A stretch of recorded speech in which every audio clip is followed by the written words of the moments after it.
Mag-ihaw muna tayo guys ng tambakol. Bakol ba yan? Oh, ayan guys.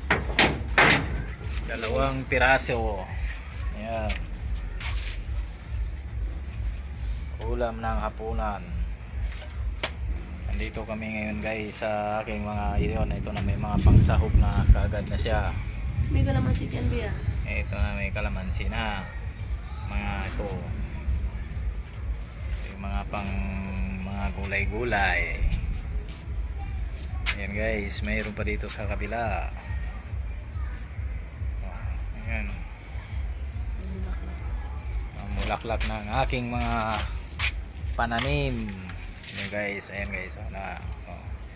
Nakakatuwa na. Dito kami ngayon sa taas guys. Ayan.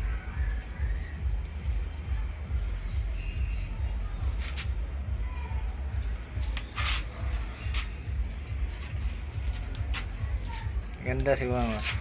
May mga malalaki na eh. Yung bunga na malalaki. May mga hinog na nga yan dyan eh. Lumaki nga yung bunga nung naarawan. Na, yung pinutol mo, benta na may suwi nyo, ang dami, na mulaklak na. Diba? Dapat talaga pinuputol daw yung mga ano nyan. Yung sili, tanggalin ko na yan. Tanggalin mo yung sili, papalitan Lipat ko yung okra. Palitan natin ang ano. Hindi. Yung okra. Yung sili, kumikid.